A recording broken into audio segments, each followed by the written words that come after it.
Bonjour, bonjour à tous. Voilà, j'aimerais qu'on regarde un verset ou deux dans Hébreux 9, Hébreux chapitre 9. Et ça concerne le lieu saint et le lieu très saint. J'ai déjà parlé sur le lieu très saint il y a quelques mois, sur les objets qui se trouvaient dans l'arche. Et ce matin, je vais reprendre un peu ces objets, mais je vais les utiliser autrement. Et je vais prendre aussi les objets du lieu saint. Donc voilà, peut-être Emmanuel, si tu pouvais lire, ça ne dérange pas, de lire du verset 1 au verset 5. Voilà, oui, si c'est volontiers, merci. Hébreux 9, 1 à 5. La première alliance avait aussi les ordonnances relatives au culte et le sanctuaire terrestre. Un tabernacle fut en effet construit. Dans la partie antérieure, appelée le lieu saint, était le chandelier, la table et les pains de proposition. Derrière le second voile, se trouvait la partie du tabernacle appelée le Saint des Saints, renfermant l'autel d'or pour les parfums et l'arche de l'alliance, entièrement recouverte d'or. Il y avait dans l'arche un vase d'or contenant la manne, la verge d'Aaron qui avait fleuri, et les tables de l'alliance. Au-dessus de l'arche étaient les chérubins de la gloire, couvrant de leur ombre le propitiatoire. Ce n'est pas le moment de parler en détail là-dessus. Merci. Voilà. Alors moi, je vais profiter de parler un peu plus en détail là-dessus, en suggérant certaines choses. Est-ce que vous avez remarqué les trois objets qui sont dans l'arche? Donc, le bâton d'Aaron qui avait fleuri, la manne et les tables des 10 commandements, sur lesquels étaient écrits ou gravés les 10 commandements. Eh bien, ces trois objets sont un témoignage. Ils sont dans le lieu très saint. Ce lieu très saint, c'était derrière le voile. Le souverain sacrificateur n'avait accès qu'une fois par an dans ce lieu très saint. Avec du sang qu'il pouvait amener, il devait se sanctifier, se préparer. Et c'était le témoignage pour Dieu de certaines choses. Parce que personne ne le voyait, cette arche, quand c'était dans le lieu très saint. Il n'y avait que Dieu, la présence de Dieu qui pouvait voir cette arche, ces objets qui étaient dedans. Et donc, quel témoignage ça apportait à Dieu? Eh bien, j'aimerais juste considérer un à un rapidement ces trois éléments avant de passer aux trois éléments qui sont dans le lieu saint. Le premier élément, c'est le bâton d'Aaron qui avait fleuri.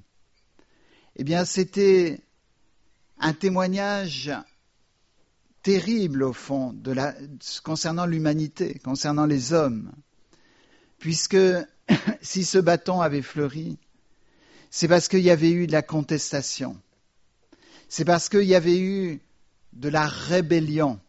Et ce bâton était le souvenir, le témoignage de cette rébellion, de cette contestation. Rappelez-vous, dans le désert, il y avait eu des miracles qui s'étaient passés, la mer Rouge qui s'était ouverte, etc., la manne du ciel, l'écaille, etc., des choses extraordinaires qui s'étaient passées. Et puis, à un certain moment, Corée, Dathan et Abiram se sont dit non, il n'y a pas que Aaron, il n'y a pas que Moïse qui sont saints, nous sommes tous saints. Et comme nous sommes descendants de Lévite, nous aussi nous pourrions diriger le peuple. Et ils ont commencé à contester. Et Dieu s'est fâché contre le peuple. Dieu était irrité et il a voulu détruire le peuple d'Israël à cause de cette attitude. Je pense que ça fait partie des attitudes les plus détestables pour Dieu. Cette attitude de contestation, de non-soumission à ce que Dieu avait décidé pour le peuple. Et donc, il y a eu quelque chose de terrible qui est arrivé à Corée, Dathan et Abiram. Et après, Dieu a demandé à chaque responsable de tribus d'amener un bâton, et le bâton qui serait miraculeusement régénéré, eh bien, désignerait celui que Dieu a choisi pour le sacerdoce. C'était le bâton d'Aaron. Un miracle extraordinaire parce qu'un bâton qui est mort, qui commence à produire la vie. Donc c'était le témoignage, le souvenir pour Dieu de la rébellion, de la contestation, de l'insoumission du peuple, mais c'était aussi le témoignage de sa grâce, parce que le fait que ça fleurisse, c'était la grâce de Dieu, parce que il y a eu un intercesseur qui était Moïse, et Dieu a fait grâce au peuple. Il n'a pas détruit tout le peuple. Mais retenez que ce bâton a fleuri. C'est quelque chose d'extraordinaire.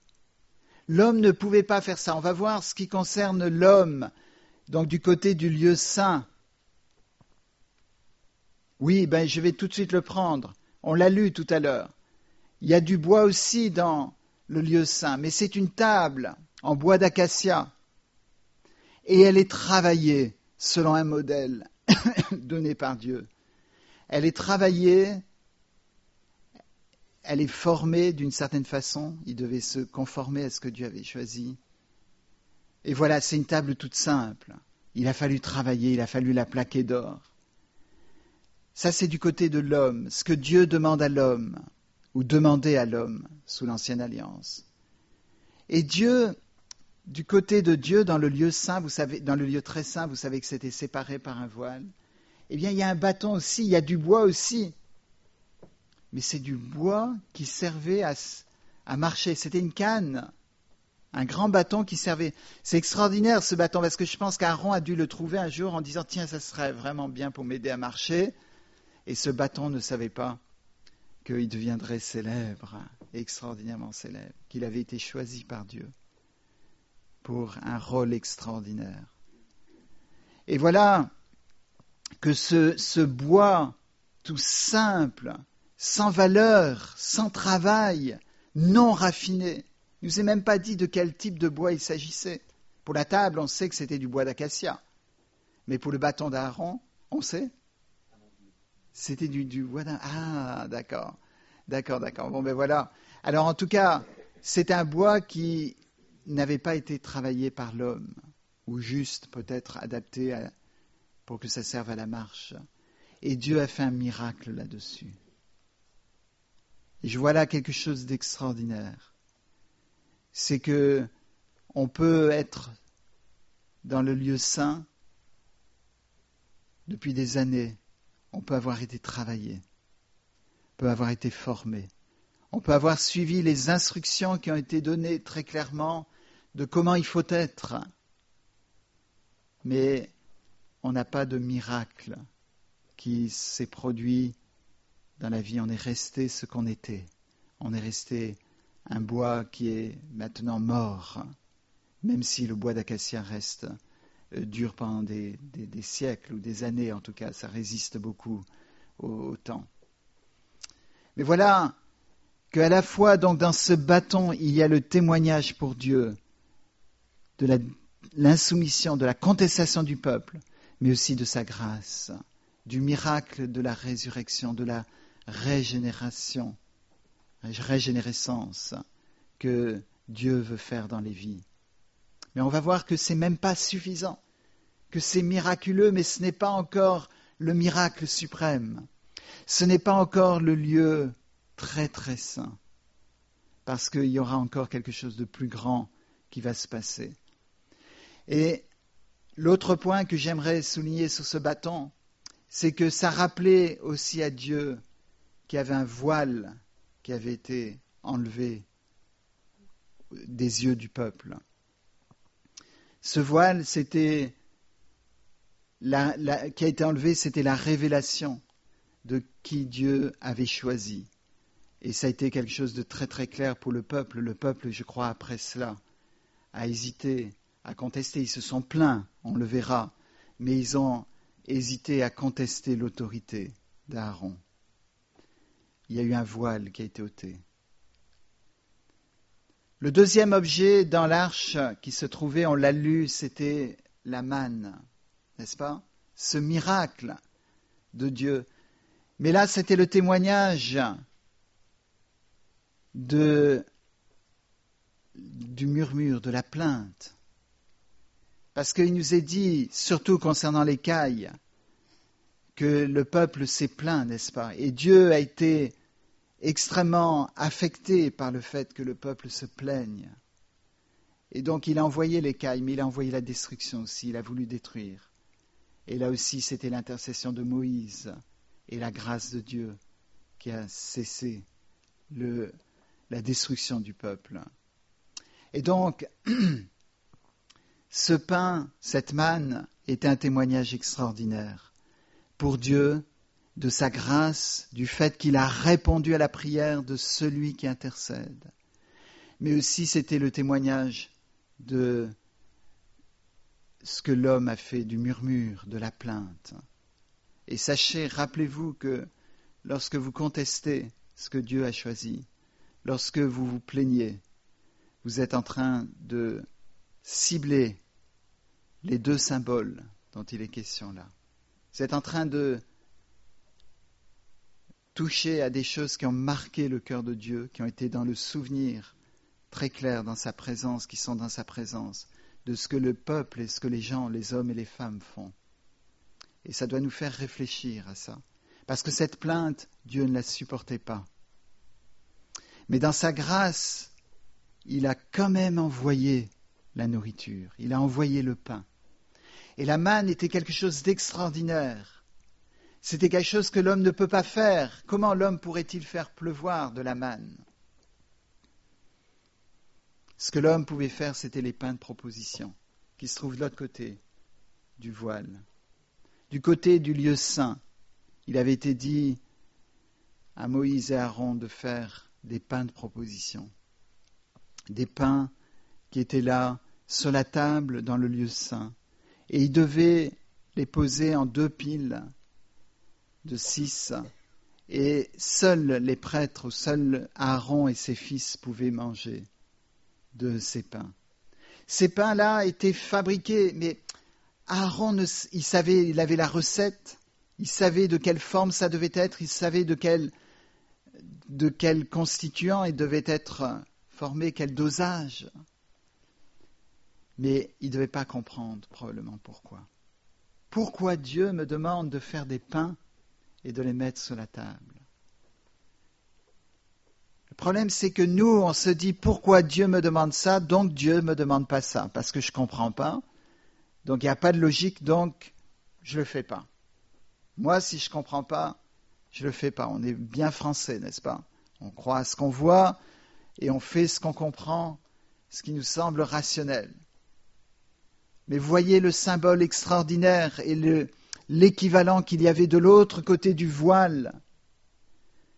L'autre côté du voile, il y avait la manne miraculeuse que l'homme ne peut pas faire, beaucoup plus simple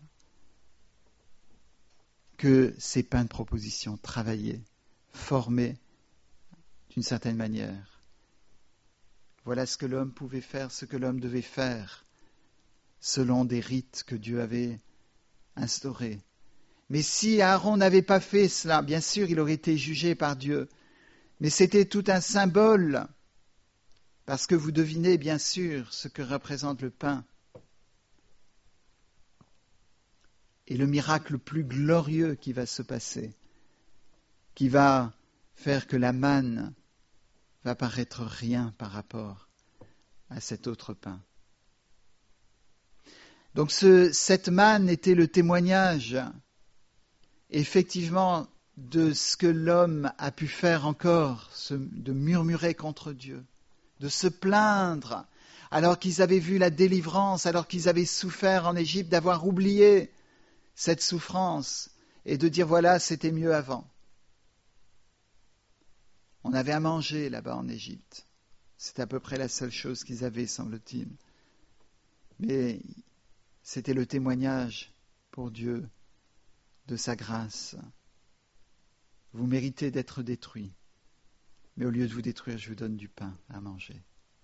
Au lieu de vous détruire, je vous donne ce que votre cœur désire, ce que vous demandez. Troisième objet, c'était les tables des commandements qui étaient dans le lieu très saint, dans l'arche. Ce n'est pas que Dieu avait besoin des tables pour voir ce qu'il avait écrit dessus avec son propre doigt, mais c'était le témoignage de la désobéissance de l'homme et de la grâce que Dieu a donnée par la loi, quelque chose d'extraordinaire que Dieu a donné pour conduire le comportement de son peuple, pour sanctifier, pour mettre à part son peuple. Et il y avait ce rappel, mais il y avait aussi le fait que ça pointait vers le voile qui avait été ôté, n'est-ce pas? Parce que Moïse, lorsqu'il était en la présence de Dieu, il enlevait le voile et quand il descendait, il devait mettre le voile. Et ces commandements aussi étaient la révélation de ce que Dieu voulait pour le peuple. C'était une révélation, c'était un voile qui était ôté, n'est-ce pas? Et ça se passe juste devant le voile du tabernacle, du temple, du tabernacle à l'époque. Juste devant cette séparation entre le lieu saint et le très saint. Les 10 commandements étaient dans l'arche, comme la loi de Dieu doit être dans nos cœurs, n'est-ce pas? Mais de l'autre côté, il y avait une table, comme on l'a vu, et il y avait une lampe, il y avait un chandelier. Le chandelier était travaillé. Vous avez la description dans Exode, vous avez la description dans le Lévitique de comment c'était travaillé. Là aussi, pourquoi? Il y avait les instructions sur le nombre de bourgeons qu'il devait y avoir sur le bâton principal. Bien sûr, ça nous rappelle le bâton qui était de l'autre côté. Le bâton qui était de l'autre côté dans l'arche, c'était des bourgeons miraculeux qui étaient nés, des vrais bourgeons pleins de vie, qui restaient en vie, qui restaient dans le même état. Et ici, c'était des bourgeons qui étaient travaillés par la main de l'homme.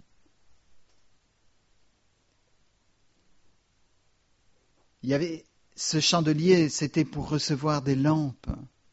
Et il y avait ce chandelier principal, vous savez, c'est le bâton principal, et les autres qui émergent de ce bâton principal. N'est-ce pas? Il y en a 6 3 de chaque côté, et il y a le bâton central du chandelier. Chacun devait recevoir des lampes. Les lampes devaient brûler à l'huile d'olive raffinée. Il y a là aussi quelque chose qui parle, n'est-ce pas? Les 10 commandements étaient la lumière pour le peuple. Voilà comment vous devez marcher. Voilà comment vous devez... J'éclaire votre sentier, votre comportement, votre façon de vivre.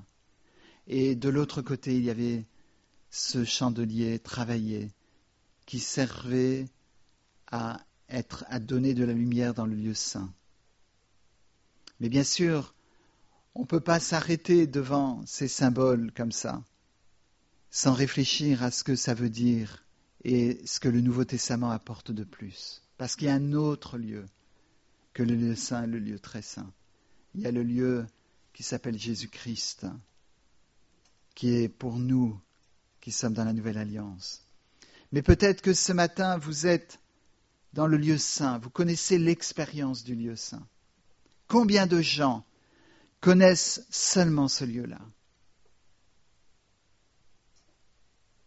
J'ai entendu, non pas ici, mais des chrétiens qui disaient, voilà, si tu as un problème, une situation dans ta vie qui est difficile, eh bien, tu vas l'avoir jusqu'à ta mort. Il faut juste lutter jusqu'à ce que tu sois et rester vainqueur tout le temps pour ne pas pécher contre Dieu.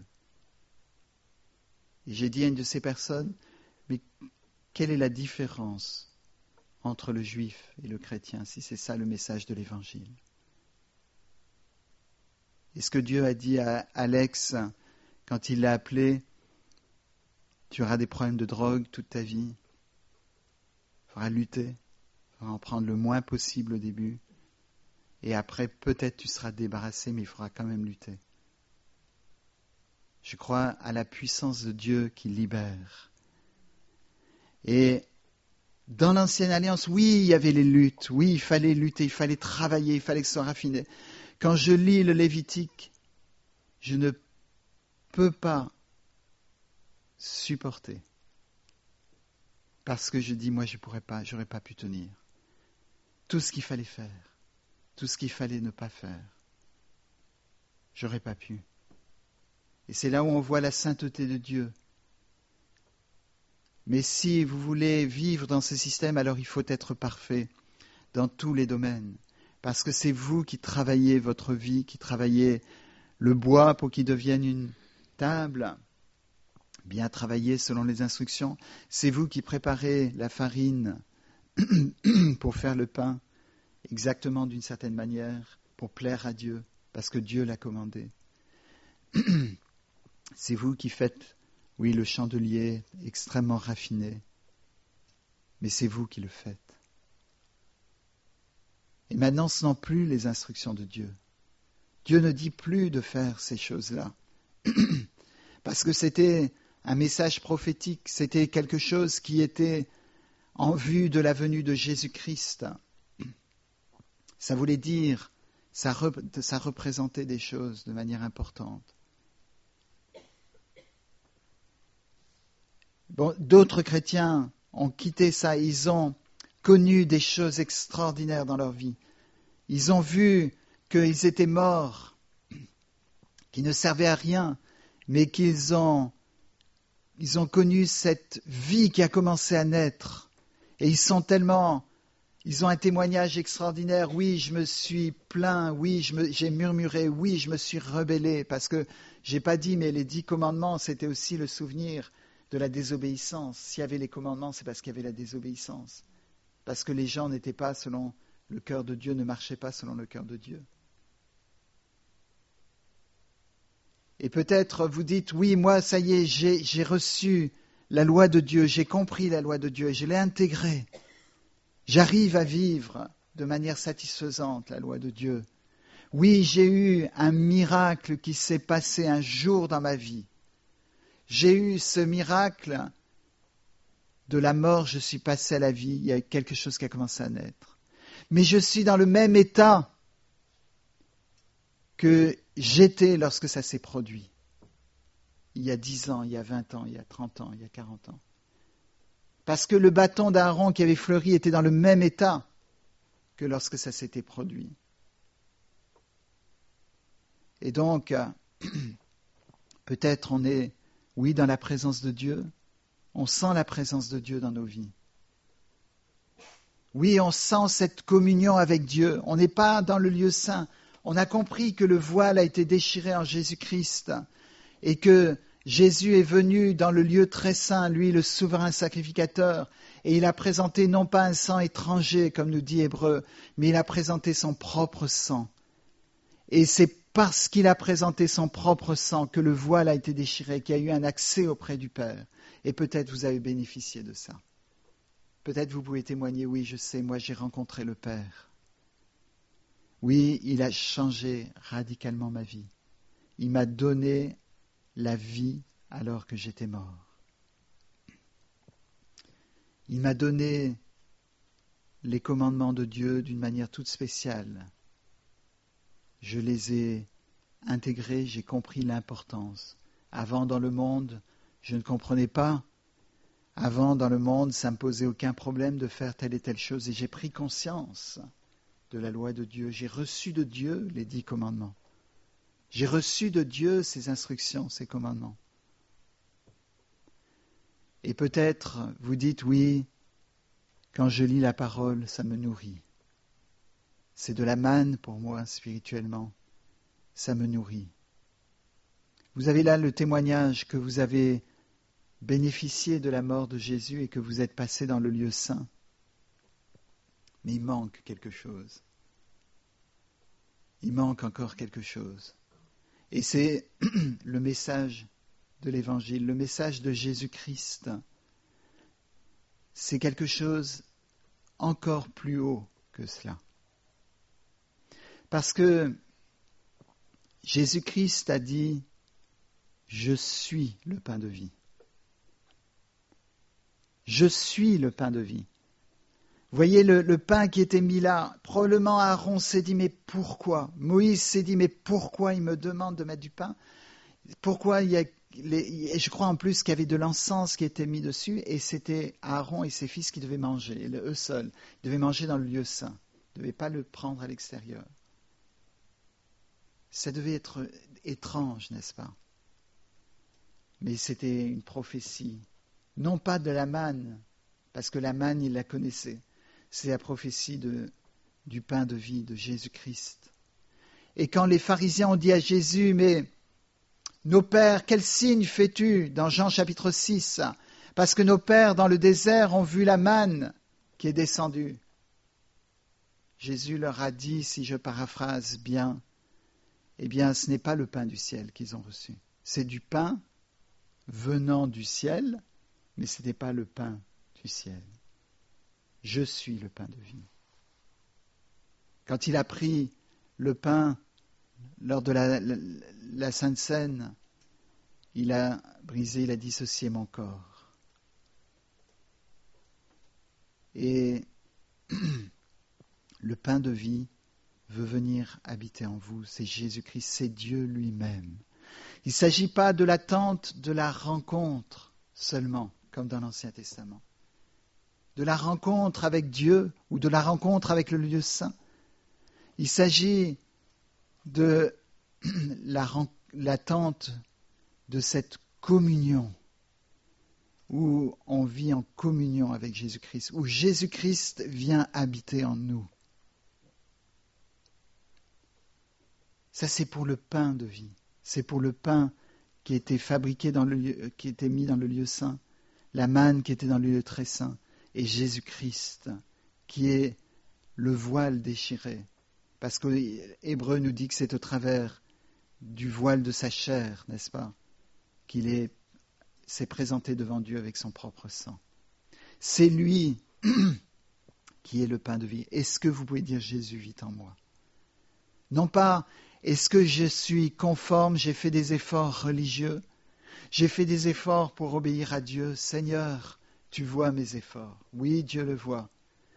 Vous avez un exemple extraordinaire dans Corneille. Quand vous voyez la description de Corneille, je paraphrase Norman ici, quand vous voyez la description de la vie de Corneille, il y a très peu de chrétiens qui vivaient ce qu'il vivait. Et pourtant, il est dit que c'est seulement quand Pierre est venu le voir qu'il a été sauvé. Il n'était pas sauvé. Mais c'est un homme qui craignait Dieu, qui avait fait des choses pour Dieu, n'est-ce pas? Il avait respecté la personne de Dieu, il avait respecté les instructions de Dieu, ce que Dieu désirait. Et il avait fait ces choses, artistement travaillé. Mais il n'était pas sauvé. Il y a d'autres personnes qui ont fait des expériences, même l'expérience d'une vie nouvelle. Je le crois, que des gens font l'expérience d'une vie nouvelle, mais ils ne vivent pas cette communion avec Jésus quotidiennement, où Jésus vit en eux. Jésus réagit pour eux. Jésus conduit leurs pensées. Jésus conduit leurs actions, leurs décisions, leur façon de vivre, leur façon de s'habiller, leur façon de voir. Ils sont dans l'expérience de la rencontre qu'ils ont faite, qui a marqué leur vie. Ils peuvent témoigner des bourgeons, des fleurs qui sont apparues alors qu'ils étaient morts. Mais ils ne peuvent pas dire, voilà, je sais que Jésus vit en moi. Mais c'est ça l'Évangile. Les commandements de Dieu étaient dans l'arche, les 2 tables des commandements. Et il y a certaines personnes qui essayent dans le lieu saint, qui essayent de faire la volonté de Dieu, d'obéir à ses commandements, pour lui plaire. Il y a ceux qui ont été dans cette rencontre avec Dieu au travers du voile déchiré, qui ont compris que Dieu leur a donné pour eux les commandements. Ils ont reçu les ordonnances de Dieu. Ils ont dit, mais oui, je comprends que ça c'est mal. tu me révèles, tu enlèves le voile, tu déchires le voile. Ce quelque chose que je savais avant, mais maintenant je le sens réellement, n'est-ce pas, David savait très bien que l'adultère était quelque chose de grave. Quand il a commis l'adultère, il n'a même pas vu, semble-t-il, qu'il avait commis un meurtre et un adultère. Il vivait très bien après ça. Et Dieu lui a révélé ses commandements, il lui a montré, voilà ce que tu as fait. Et c'est comme s'il était rentré dans le lieu saint, dans le lieu très saint, et que Dieu lui avait dit personnellement, voilà, rappelle-toi mes commandements. C'est pour ça qu'il a pleuré, c'est pour ça qu'il a été transformé.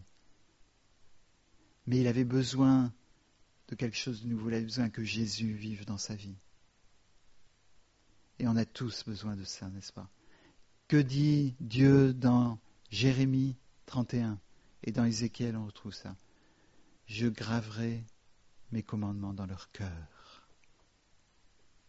Et ça, c'est la présence de Jésus.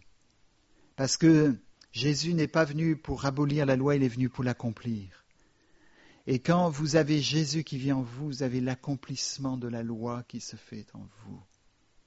De sorte à ce que quelqu'un qui a vraiment fait cette rencontre avec Jésus et qui a Jésus qui vit en lui n'a pas besoin de connaître les 10 commandements. Il va les connaître parce qu'il va forcément lire la Bible, mais il n'a pas besoin de les connaître. Il va commencer à l'appliquer avant de savoir que c'est là. Vous prenez n'importe qui sur la terre qui n'a aucune connaissance de la Bible, de la parole de Dieu, c'est-à-dire un des meilleurs endroits, c'est la France. Si on demande à des Français dans la rue maintenant les 10 commandements, c'est quoi? Ils vont dire, ah, je crois que c'est un film qui a été tourné dans les années 60. Ou c'est une comédie musicale. Mais si un Français fait cette rencontre comme Saul de Tarse a fait avec Jésus-Christ, eh bien, Jésus vient habiter dans sa vie et il commence à obéir aux 10 commandements. Et ensuite, il arrive à Exode 20 et il dit, tiens, c'était écrit. Je n'ai pas dû faire d'effort pour obéir parce que les commandements de Dieu étaient en moi. Parce que celui qui accomplit les commandements de Dieu, c'est celui qui vit et ce n'est plus moi qui vis, mais Christ qui vit en moi. La manne,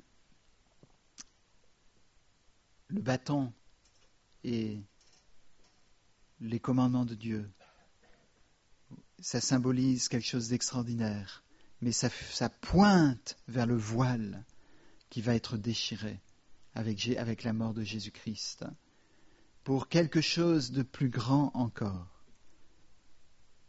Le dernier élément, c'est la manne, le pain. Est-ce que nous sommes encore en train de le fabriquer pour plaire à Dieu? Ou est-ce que nous pouvons dire, oui, il m'a nourri? Ou est-ce que nous avons goûté le pain de vie, qui est Jésus-Christ? C'est ça la question qu'on doit se poser. Et ce matin, ce que j'aimerais puisse ressortir de ce message, c'est ce désir que Jésus vive dans notre vie. Et pour ça, ça veut dire de lui laisser la place, de enlever ce qui prend la place et de dire, oui Seigneur, moi je veux maintenant vivre de ta vie. Je voudrais connaître ce que l'apôtre Paul a connu. Ça demande une reconnaissance de quelque chose. Ça demande qu'on reconnaisse qu'on n'a pas connu cela encore. Et il n'y a rien d'honteux de dire qu'on n'a pas reconnu ça. C'est noble d'être dans le lieu saint. C'est noble d'avoir accepté la mort de Jésus, le fait que le voile soit déchiré pour dire, voilà, j'ai le droit d'aller, moi, dans le lieu très saint, à la rencontre de Dieu. Si c'est ça notre expérience, c'est déjà extraordinaire. Mais est-ce qu'on est prêt sur la terre à vivre la vie de Jésus-Christ, au point de pouvoir dire, oui, ce n'est plus moi qui vis, mais c'est Christ qui vit en moi. Et ces choses vont se manifester. Le pain venu du ciel, Jésus-Christ, va nous nourrir. Et nous allons venir aussi le pain pour le monde, parce que le monde a faim.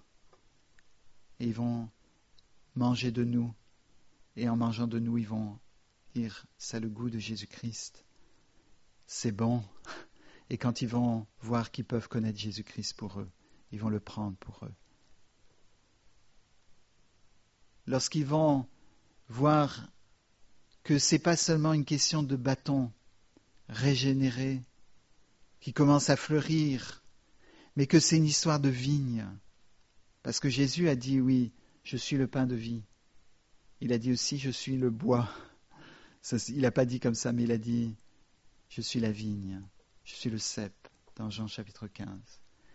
Que ce n'est pas une histoire de quelque chose qui a bourgeonné une fois et qui reste pour toute la vie en souvenir, mais qu'il s'agit d'un bois qui est attaché, qui ne paye pas de mine. Il est tortueux, n'est-ce pas, comme on a lu, comme tu as mentionné dans Jérémie 17.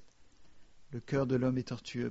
Mais voilà, le cœur, l'aspect de la vigne, c'est quelque chose de tortueux, les branches. Mais ils sont attachés au cep. Et ce n'est pas qu'ils portent juste des bourgeons, c'est qu'ils portent du fruit. C'est ça le message de l'Évangile. C'est plus que ce qu'il y avait dans l'arche. L'arche, on ne la trouvera jamais. Elle a disparu. C'est écrit dans Jérémie qu'elle ne sera plus trouvée. Ceux qui cherchent, là, je ne sais plus quoi, il y a des films là-dessus, qui cherchent l'arche, ça ne sert à rien. Ils peuvent chercher. Laissons-les chercher. C'est comme ceux qui cherchent la vie dans l'univers. Laissons-les. La vie se trouve en Jésus-Christ. Je suis la vie. Et si la vie est apparue sous ce bâton mort, c'est parce que c'était une prophétie de celui qui allait être la vie, qui va donner la vie. De sorte à ce que votre chandelier va commencer à porter la lumière également. Mais pas une lumière que vous devez entretenir, parce qu'il devait toujours entretenir la peur d'oublier. Ah, Seigneur, j'ai oublié. J'ai oublié d'allumer ce soir la lampe. C'était terrible s'il oubliait. Mais là, c'est l'Esprit de Dieu lui-même, n'est-ce pas, qui vient, parce que Jésus a dit, je suis la lumière. Donc ce n'est plus un chandelier travaillé artistement que vous avez dans vos vies. Ce n'est plus des commandements qui sont donnés, c'est Jésus lui-même qui est la lumière, qui est le pain, qui est le cep, qui vous donne cette possibilité de vivre quelque chose de très très sain. Alors, c'est à nous de l'accepter ou c'est à nous de le refuser, comme il a été dit. J'ai mis devant vous le chemin de la vie et le chemin de la mort. Choisis la vie afin que tu vives. Amen.